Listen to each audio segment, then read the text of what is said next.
And so like we just kept waiting, or I kept saying like, I'm gonna just wait. And then finally like he came up with an idea of doing, what was the? Fall Originals. Yeah, Fall Originals. And then I remember him saying it at my house. He was like, oh, I got this name for this thing I'm about to do. And I'm like, and he told me, and he was like, yeah. I was like, yeah, do that. And then, hey guys, what's good? And welcome to the COSIGN Life. If you're watching this video, that means you co-sign us and we co-sign you. So here are a couple of ways to support us at COSIGN Magazine. Number one, view the description below, click the link, and purchase an issue of COSIGN Magazine. Just like this one right here, physical. You can purchase this. Number two, you can also support us by purchasing COSIGN merch. Hit the link below and it'll take you to all our past merch items, and we'd love to have your support and see you wear COSIGN Magazine.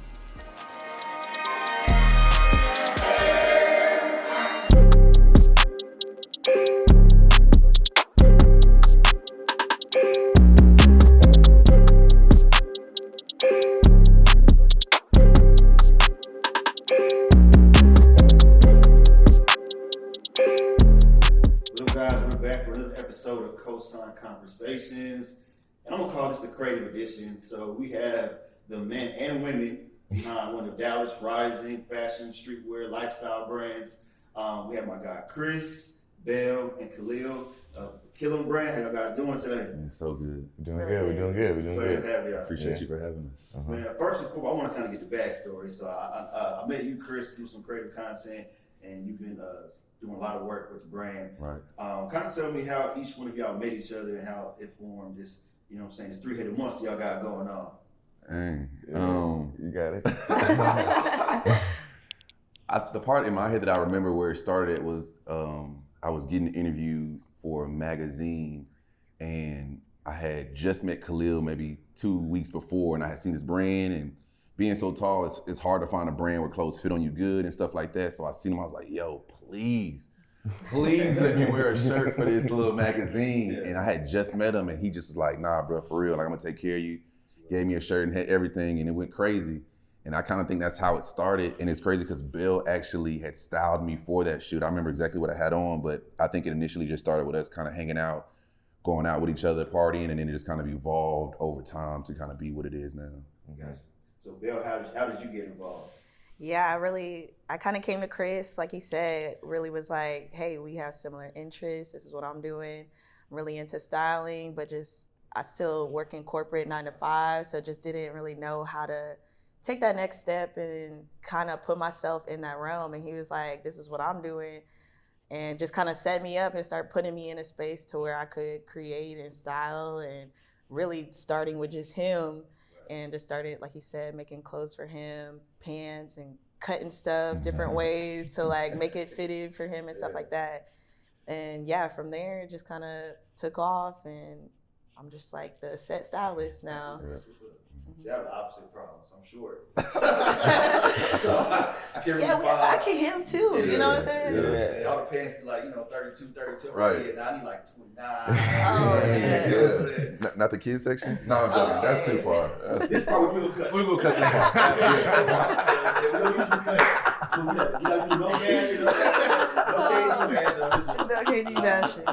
My bad. So Khalil, tell us about the brand. We're staying for keep the love around me, right? Well, yeah. Well, we'll start with how we met, and then I'll jump into that. We started wanting to collab because like he approached me about it, and like I was just like, let's wait for the perfect time, or let's not rush it. Let's find a lane, or let's find what we're good at, or how we can, help each other. And so like we just kept waiting, or I kept saying like, I'm gonna just wait, and then finally like he came up with an idea of doing, what was the? Fall Originals. Yeah, Fall Originals. And then I remember him saying it at my house. He was like, oh, I got this name for this thing I'm about to do. And I'm like, and he told me, and he was like, yeah. I was like, yeah, do that. And then he started doing that, and it created something. And I was putting clothes into there and letting her style the models. And we were just creating stuff like, it was almost organically because it didn't like, it didn't feel forced to me. I'm never doing something that, feels forced. So started there with that, and then it's worked its way up to right now. It's just it's a good teamwork. It's something I've been waiting for, because like I've been approached by plenty of people, and people wanted to do this, people want to do this, people want to do that, and I've always said no, but not like respectfully, not like it's because like what you're doing is not what I want. It's just not the time, not the right timing for it. Timing's everything. You know, so well, that's that. And then the brand, man, I've had so many up and downs, and it's been a while. I think I've been doing it for 4 years now. And it started with me just I used to produce music. So I used to produce music when I was in my dorm or when I was in college. And that turned into like just being creative. So that was just stimulating my mind to just do more. Gotcha. And then it's kind of weird because I went to Chili's with my friends one time, and I walked in there and they had shirts for sale. At Chili's. They had like a little Chili shirt. Like the girl was like, "Oh, you want a shirt?" And I felt it, and it was a really soft shirt. And I was like, "Damn, I need this shirt. I wish I want all my shirts to feel like this." So I looked at the tag. I was like, "Oh yeah, I'm gonna go home, order a bunch of these shirts and put them on because I want to feel like this." So I did that, and then I started wearing those shirts, and then I was like, "Well, let me make them different. Let me cut them up. Let me distress them. Let me do this. Let me do that." And then I started doing that, and then I was like, "Well, let me put something on it too." Right. So I bought a machine. I bought a silhouette cameo machine, and then I started thinking about putting stuff on it. I didn't get to that next step yet. And then once I did, I was like, well, let me come up with a name, or let me get a logo. And then my brother's a graphic design artist, my brother Michael, and he had a logo that he made on his design page. And I was just going through his page, and I found it, and I was like, oh, that's the one right there. That's the one I need. But he altered it a little bit when I asked him for it because he didn't want to give it to me. Because he's real stubborn. So he was like, nah, this is me. You don't want to get it. And he tried to get me to do some other things. He tried to send me like some other designs. I was like, nah, I need that one. Right. I need that one. Stop playing with me. Give me that one. So he altered it a little bit, like changed like slightly, you know what I'm saying, the slightest thing. But he obviously he gave it to me, and then I came up with a name. I wanted it to be an acronym because I wanted it to be more than just a name. I wanted to have a meaning. Yeah, I wanted to stand for something. So it's actually my brother's middle name backwards. His middle name is Malik.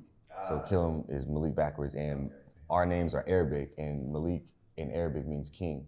So it's like there's levels to it. There's depth, and then it just how it happened to be. It came out to be. I honestly did I'm not gonna lie, I did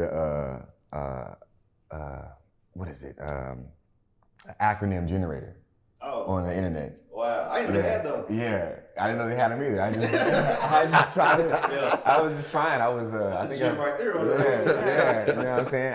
I think I was 18 or I was 19. I was 19 at the time. And I just typed it in, and then it came up as something. It didn't come up as "keep it love around me." It came up as it was missing something. It was missing the love, or it just used a different word. I think it said "keep it loyalty around me." I think that's what it was. And then I was like, oh, I'm gonna change it to love. And then I went with that. But at first I was nervous. I wasn't like so confident about it, or even the word "KILAM," because it just it reminded people of like the ooh KILAM little, you know what I'm saying? So I in my head I was thinking that. Right. So I wasn't too confident to say it to somebody. I was always like, you know what I'm saying? I was shy about it. So that's where it started. And then once I figured that out, then I used that machine that I bought. Okay. And so I started printing stuff, and then I got a heat press. Well, actually I didn't even have a heat press at first. I had an iron. Okay. I was ironing on the counter. Yeah. And I was burning shirts. I was messing up. Shirts weren't working out. And I was still even sending them to people. Like I would still send somebody a burnt shirt. Yeah, you know what I'm saying? But I wasn't sending it at the time. I wasn't even sending shirts. I was just taking it to them. I would drive somewhere or meet up with people. I would say, hey, I'm pulling up here. Whoever ordered their shirts, come meet me here. So it would be easier, you know. But yeah, that's pretty much where it started. I was making them in my front room. And I honestly just posted it one time, and then someone liked it, and I just kept doing it. I never stopped doing it since. That's what's up, bro. But not to get off track, but the silhouette cameo machine, what is that? That's a great question. Yeah, see, I shouldn't be telling about it.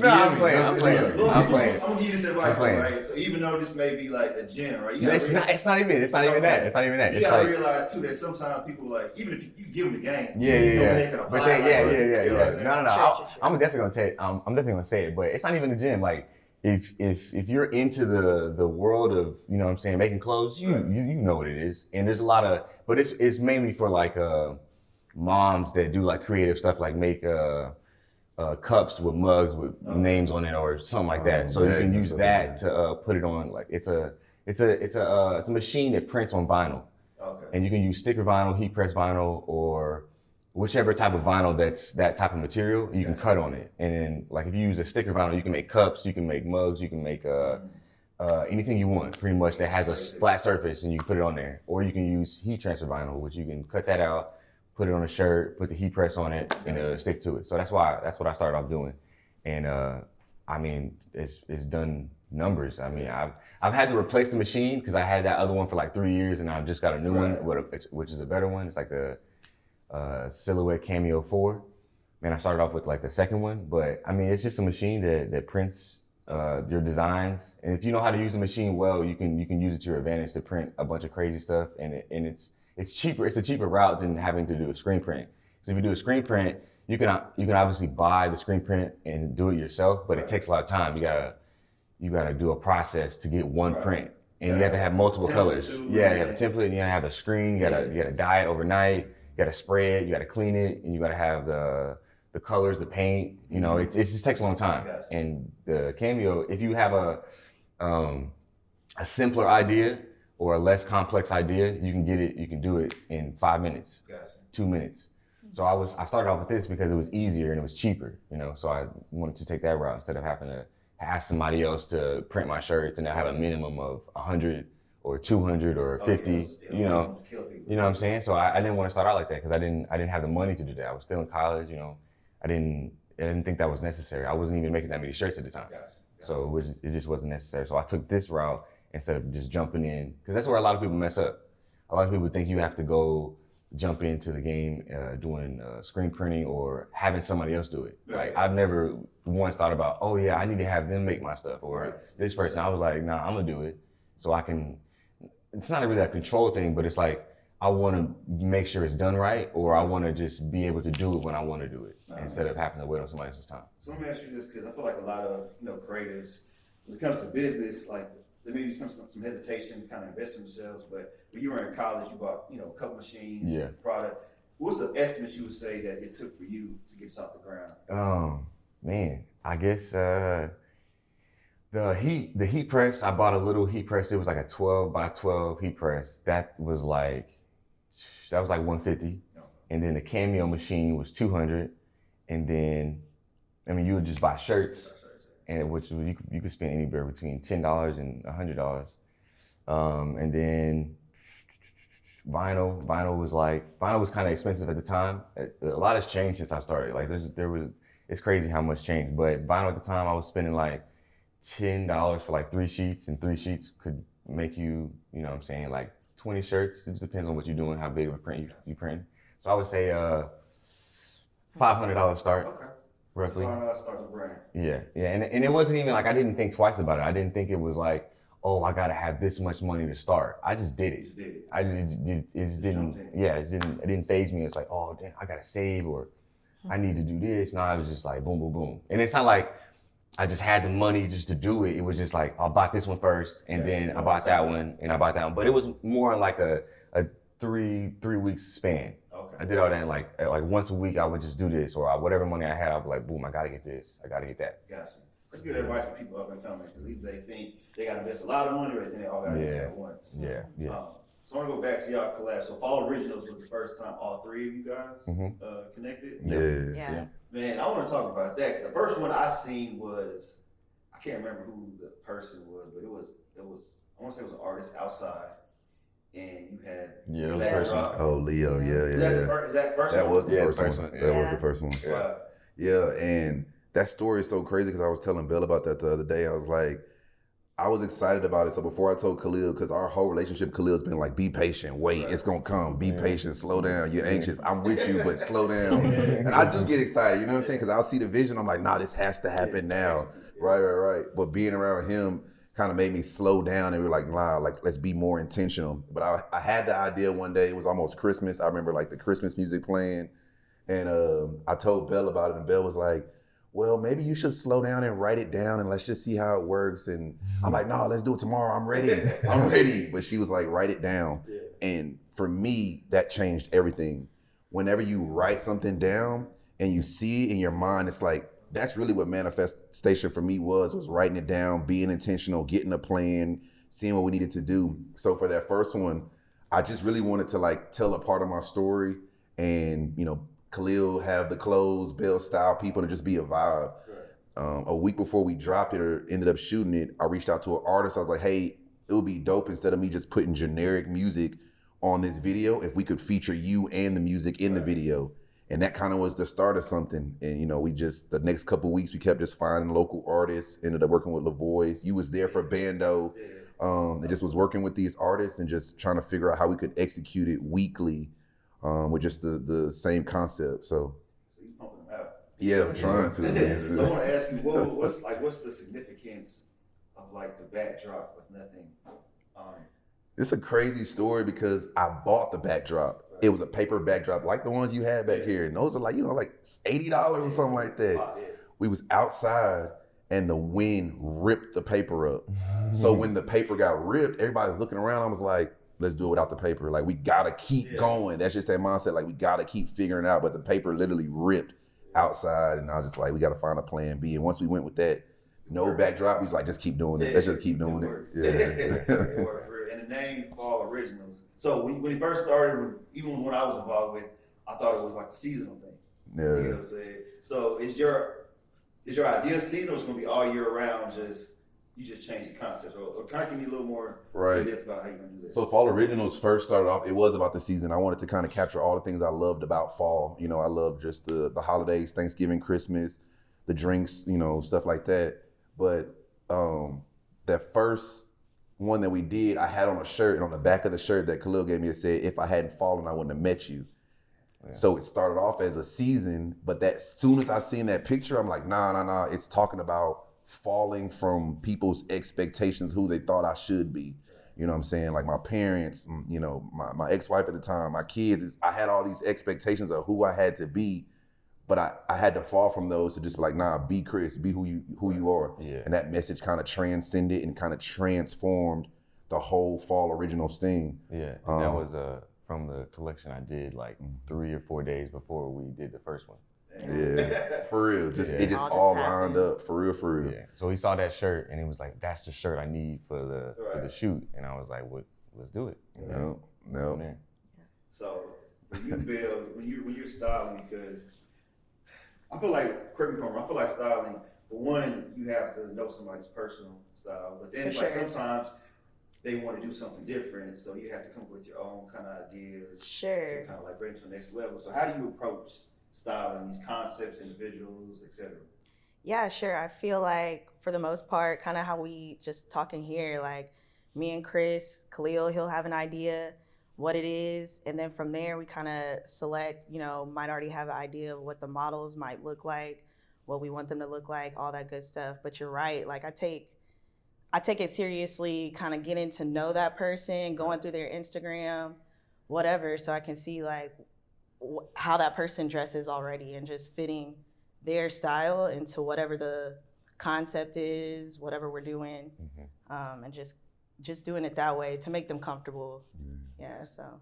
Yeah, there are some people that are difficult though. Yeah, there are plenty of times where it'll be difficult, and I'm like, man, we got people that won't wear a certain color, or they'll be like, I can't wear that, and I'm like, can't is a very strong word, but I really just try to work with people, work with what we got, and again, just to be really intentional about seeing, you know, what their style is, and then sometimes once we start working with some models and we repeat work with them, like you kind of know like ahead of time.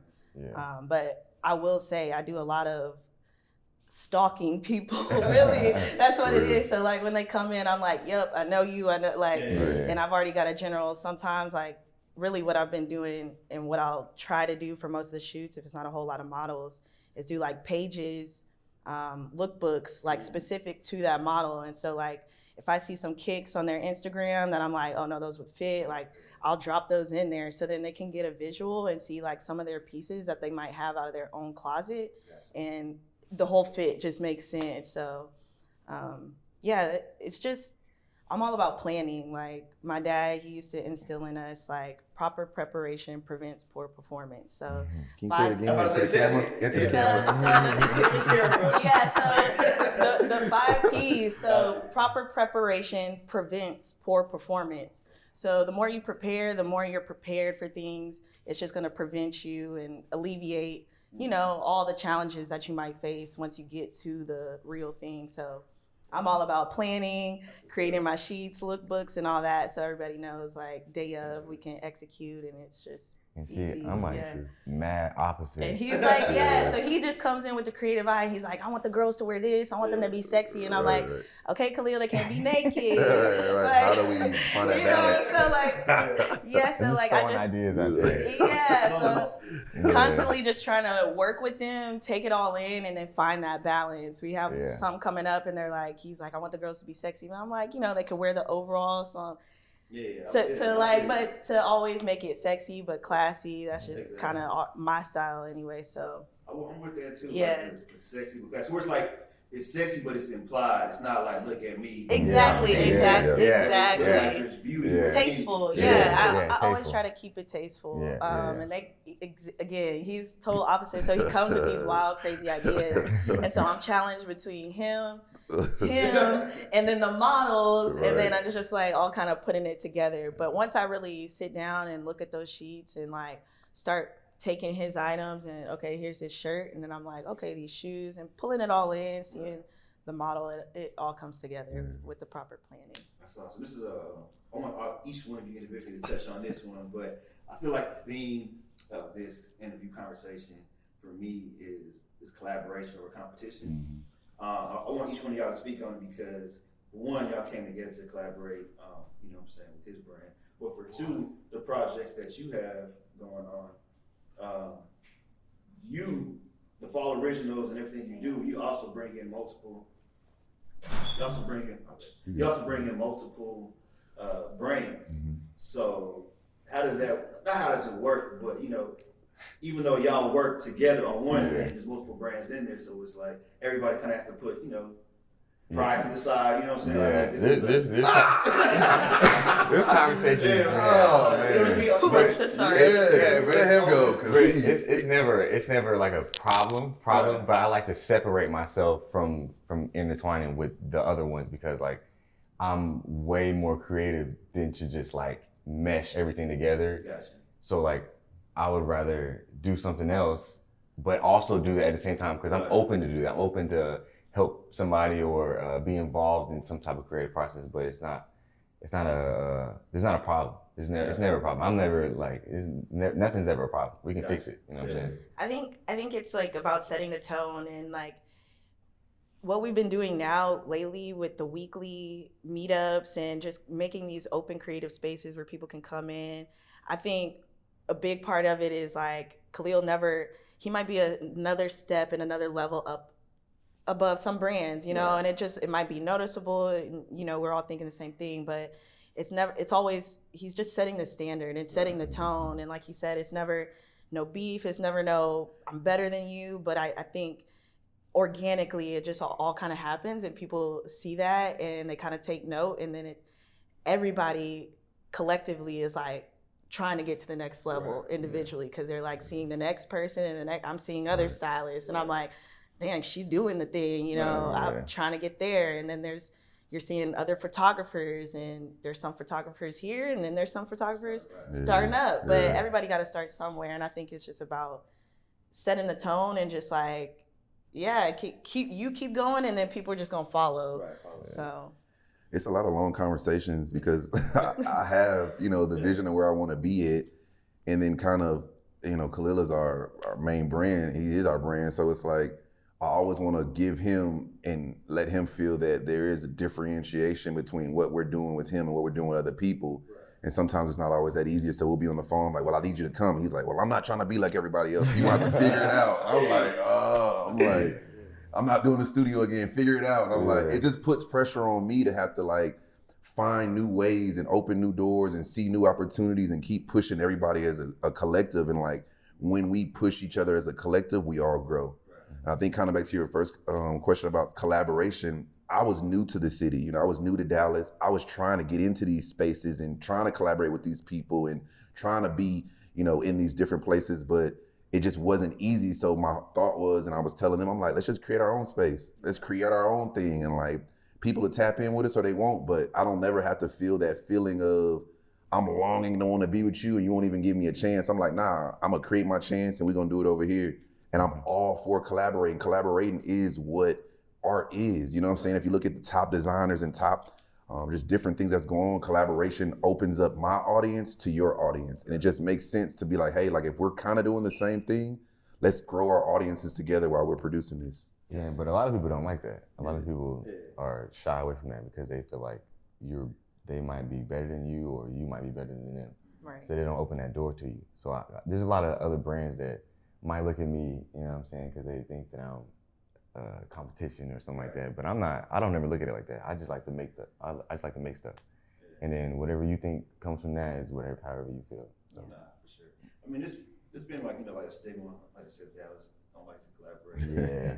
I don't know if that's true or not, but I do feel though that sometimes people they don't want to be the one to extend their hand out first.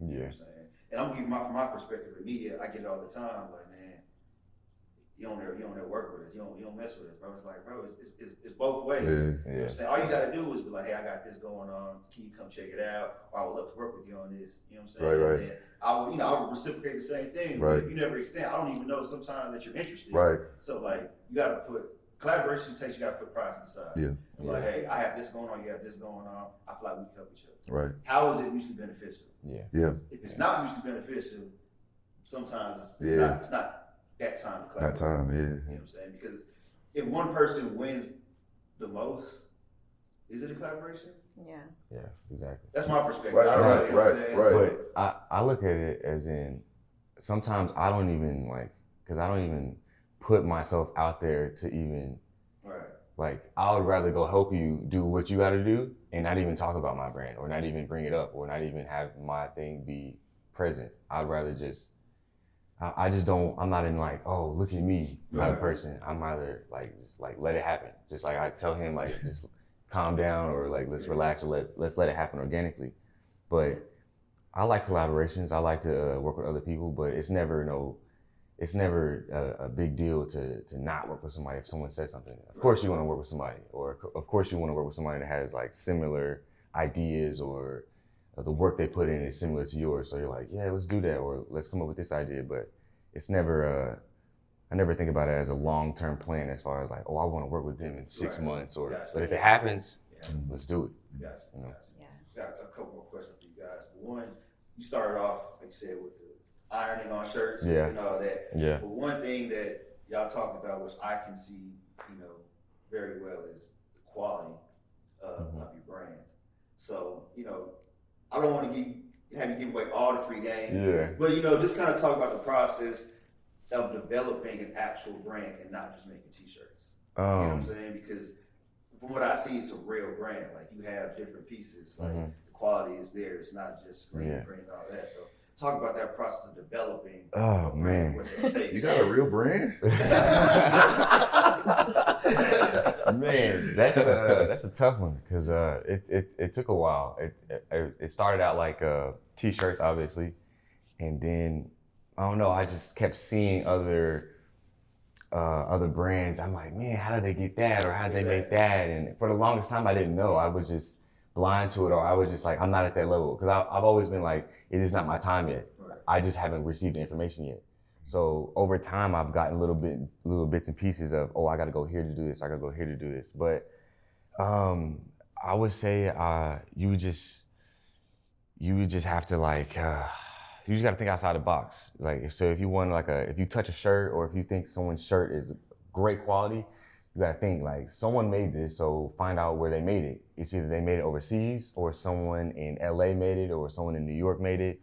There's manufacturers everywhere, but there's big manufacturers in LA and there's big manufacturers overseas. So you would just have to get online and just try to see who's making shirts, make sure you have the weight of the shirt, the cut of the shirt, the measurements, the ribbon. Like, I didn't even know what a ribbon was until like 2 years ago. We still don't. What is it? Yeah, a ribbon is like the bottom of the t-shirt. That's a ribbon, or the ribbon on your neck.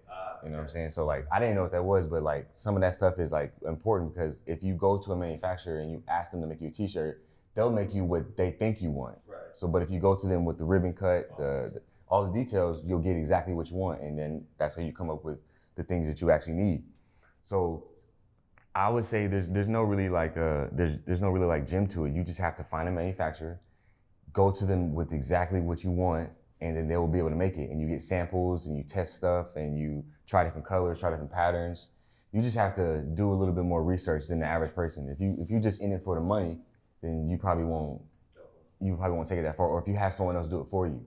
So I've done everything from the bottom to the top. Like I know exactly what's going on. So like I know how to approach the manufacturer. I know what to ask for and what to look for and what not to get, or if a sample is bad. But it's hard to say. You just have to have experience. You have to try. Like I've always tried. I've never like, oh, I can't get that, or it's just not my time yet. Like give me an example of the one you have on right now. This would be like I would say like a sweater material, like a crew neck material. So it's a 270 GSM, and that's just the weight of it. Okay. So like I like my stuff a little bit more heavy. So like I would go to the manufacturer and say, hey, I want a crew neck, short sleeve crew neck, thick ribbon, 7-inch ribbon, 2-inch ribbon, 5-inch ribbon, GSM 270, 280, drop shoulder, and I'll give them dimensions from the neck to the shoulder, from the waist, and then from top to bottom. And then you give them those details. They'll say, hey, I can do this or I can't do this, and then you'll pick the material. So this would be like a French terry. Okay. And I mean, it's real simple, but you just have to know the terminology and you have to know the information to tell them. And what would you call that print? That's like what this is like a puff print. Puff, okay, that's yeah, so like an ink puff print, man, I can do this at home. You do that at home? Yeah, I do this at home. Oh, wow. So but it's easier that way, because if I would have told someone else to do this, they would have charged me like double or triple what it actually is. You just got the crew neck from manufacturer. Yeah. And then get the puff got the print, yeah. And I printed on the machine that I have in my house, and then all you have to do is press it on. Or you can print on, but it's faster to do it this way. Gotcha. So it's not really that hard. You just have to have the information to do it. Because this wasn't available when I first started. So I couldn't do, because I seen it, but I was like, I just can't do it yet because I have to buy so many when I was first started. So I always wanted to do it, but if this wasn't available to do it on the silhouette. And once I found out it was available, I got it and I started printing them. This is one of my favorite questions to ask, so each one of y'all can ask this. Let me answer it first. I'll start with you and work your way down. So who was the first person to co-sign y'all in your industry? What you mean, like anybody that's like? Doesn't have to be like a celebrity. Yeah. He's a big person. He's like the first person that was like, bro, I see what you're doing. I see the brand. How can I help? I want to tell somebody about it. You know what I'm saying? I would say when I first started, my friend's dad, he used to play for the Browns, and he was just like he's just like a stay-at-home dad. He just likes to find new things to do. Right. So he was the first person that was like, oh, I want to invest, or what I need to give you so you can, you know what I'm saying, really do your thing. And so he was the first person that actually like believed in me, or just said like, oh, I want to give you something because I see what you're doing and I like what you're doing. I mean, I declined it because like I didn't want to take somebody's money, because I wasn't really confident in what I was doing, because I wasn't taking it that serious. I was just doing stuff because people liked it, and I wasn't like focused on it. I was drinking, partying in college, you know what I'm saying? I wasn't really, you know what I'm saying? I wasn't really, typical. I was just making it for me, and then people was like, oh yeah, I like it. But yeah, I think he was the first one to co-sign, or like, just say like, hey, you got something going, let me put some money towards you. What about you as a stylist? Who was like the first person? Yeah, that's a funny question. Not a funny question, but honestly, I gotta give it to Chris as far as believing in me to put me into the lane that I was trying to ultimately get in. I was really stuck. I was like, nah, I'm working, I'm making money. This is kind of what I'm supposed to do. And it really took somebody to kind of tell me, like, you don't have to do what your people told you had to do. Like, it's more to it than that. And so I was kind of already in that realm. I basically worked for AT&T. So I worked for AT&T corporate, good job, whatever. And would just kind of go into the office being kind of me, you know, my authentic self, braids, whatever. And then I would always kind of dress up. Right. So a lot of times I would always get like, oh my God, you always dress. Like once we got out of the office, people are just like, I miss seeing your outfits every day. And so from there, I kind of like started my own Instagram, and I was like, I'm gonna just start posting my outfits daily, just me at home, whatever. So I was like, I'm gonna just do what I could, and literally met Chris over the summer and kind of showed him what I was doing.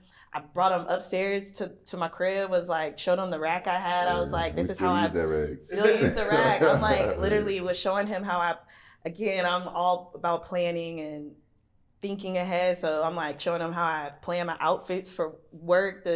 You know what I'm saying? I got it all hung up on the racks, and he's just like, so what else? Like, what are you doing with this? You know, and I'm just like, I'm just trying to do it myself. And he really believed in me to be like, no, this is what I'm doing. This is the lane I want to get in, and I can bring you along for the ride and put you in the realm that you want to be in. So I really got to give the credit to him in a sense. I need a magazine. I think for me too, I'm just being honest, in the season I'm in right now, that cosign came from these two, because it's one thing to have a vision and a dream, but when somebody get in the trenches with you and help you execute it day in and day out, and I look back over it, we did Fall Originals. We started that in January, and now it's evolved into Open on Sundays, to where I'm still with the same people doing the same thing. We got the same photographer. We still got some of the same models like Delvin and them that just stuck with us throughout this time. But that cosign really came from them. Like, it's one thing for somebody on the outside to believe in you, but it's another thing when people see your actions and who you are day in and day out, and they still like, nah, you really still got something. So that been a lot for them too, to cosign me and to be like, nah, let's do this thing for real. Okay. And Open on Sundays is a transition from Fall Originals, or is it? Kind of explain that, because I've been seeing Open on Sundays. For sure. I don't even know. I don't have like a true answer. I just kind of like Khalil, so you just wake up and you create and you just enjoy what you do. And Fall Originals was a season I felt like it ended, and I was ready for kind of something new, and we learned a lot in the past. So I was like, you know, we had started shooting on Sundays anyway on accident, early morning Sundays. So I was like, let's just do it. You know what I'm saying? And it worked out. And I think this is probably our fifth week. And we just been, consistency is all it is. The more you keep doing something, the more people keep seeing it, the more people it's in front of them, the more they rocking with it, and they want to follow it and stuff like that. So Open on Sunday just kind of turned into just, Fall Originals baby, and just keep going and just, trying to keep creating content and stuff. The consistency, I would say, is like the most important part. Because when I started, I haven't not done something with clothes since the day I started. So that's 4 years, however many days in a row that is, however many hours that is. Every single day, I've never not done something that had to do with me designing or making something. So I would say consistency is crazy important. And it's been working. It's been, the proof is, in the work. Yeah. And that kind of leads to what I want to end with, man, because we're all creators. I feel like the majority of our audience are some type of creative entrepreneurs. Mm-hmm. So, one by one again. I'm gonna start this time. Kind of tell us, or leave the people with some type of motivation to keep creating, keep telling their stories, or even just get out there on yourselves. Like, just leave with some type of motivation or advice that you personally been through, or that you always tell yourself, if you're going through a rut or just don't know what to do. Nah, you go first. I thought I was going to go. The question threw me off. So I would say just keep going, remain true to yourself. Don't let people, hinder you, whatever you got going on. I still work my 9 to 5, right? But that's kind of, I wouldn't say we're the Open on Sundays, but like my free time is in my weekend. So I'm able to give back and do what I like to do in that time. And so again, I'm like, every Sunday I can be there. I can do that. Like, and that's time I can devote to what I love and my craft. So I would just say always, like he said, utilize the time. And even if you think you got other stuff going on, or you trying to have a job and maintain, and you're like, it's too much. Take all that other time, you like going out, because let's be real, we all go out. We're all doing something at some point in time that is, that could be, exactly. So I would just say, find that time, find what it is you like, and like use that time to really do it. Because I'm like, I could be going out Sunday fun day if I wanted to, but I'm like, nah, this is what I like, this is what I love, and I'm just here for the experience too. So. And worst case, you could do both. Right. Grind it out 8 to 2. Sunday fun day 2 to 7. This is true. I could do both. I could do both. I seen a meme that said, he said something like, a girl was like, I'm not drinking no more, and they were like, sis, you can still start a business and drink. Right. Please have a drink. You stressed out. Yeah. Nah, but yeah, just keep going. No, you're right though. Devote that time. Devote that time. Yeah. Oh man, I would say just try. Like if you have because people always ask me or always DM me asking me like, oh, how'd you get started, or what do I need to do this, or I would just say just try, because no one ever gave me the answers. No one ever told me about this. I had to find everything out on my own. I still do. No one's like, oh yeah, you know what I'm saying, giving me the game on the lane that I'm in specifically. So I would just say try, like look it up, use Google. Google is like college, you can learn everything, you know what I'm saying? Or YouTube. YouTube will literally show you how to do something right in front of your face. So I would just say try, just if you're thinking about it, try. Even if it fails, or if you think it fails, just try something else. There's something there's out there that's for you or that you can be good at. I would just say try. There's no harm in trying. At least you tried it and got the experience and you learned something from it, and you can take that and move on from it. Just like how you start with fall originals and you move on to open on Sunday. So it's like you tried this and then now we're doing this. Right. So it can blossom to something else, or you can keep that baby and let it grow. So I would just say just try, because trying got me to where I am right now, and it got us to where we are right now. For sure. I feel like for me, it's just really just be your authentic self. A lot of people are always trying to be somebody they're not. And I think what we've found success in is just being ourselves, not trying to compete with anybody else, not trying to follow somebody else's way. But when you just be your authentic self, you wake up every day and just try to do the things that you love and make yourself happy. You start attracting everything that you want, everything that you need. For me, it's just be your authentic self. That's what's up. So you guys heard it here on COSIGN Magazine with COSIGN Conversations. We got Devote the Time. We got Keep Trying or Just Try. And we have Be your authentic self. And those are definitely some gems, I feel like people need to utilize. Yeah. So I appreciate you guys stopping by. Love the brand. Love the transition that we're open on Sundays. Love the styling. So I'm going to pop out for round 2. You know what I'm saying? Let me know. Yeah, for sure. But I love it, man. And fans definitely keep going. I love what you guys are doing. And this won't be the answer. Anything y'all need from me, that COSIGN, we're here. So I appreciate you. Thanks for having me. Yeah, thanks for having us. I appreciate it. You need me to give an outro? You want me to do it? No, go ahead. You know what, I'm going to do it. All I'm going to say is, my little, what's his name, Russell Simmons, what was his thing, bro? When he's on his phone? Nah, the Def Comedy Jam. He would say something like, "Thank you for coming out, peace, good night," something like that. It was real simple. Say it. I'm here with it. Nah, mine is, y'all just continue to live the COSIGN life. But take us out though, man. Yeah. We can take the camera right there. Take us out. But after I say mine, you gotta say yours, because that shit was kind of lit. Like you live the COSIGN life. Okay, shout out to everybody at the crib. You know what I'm saying? Whatever y'all doing, keep going. Don't stop. I'm here at COSIGN Magazine with my family. Yeah. You know what I'm saying? Let's get it. And as always, continue to live the COSIGN life. Hey. Hold that again. Hey guys, what's good? Thanks for supporting COSIGN Magazine by watching this video. If you really enjoyed this content, please subscribe, like, comment, and share.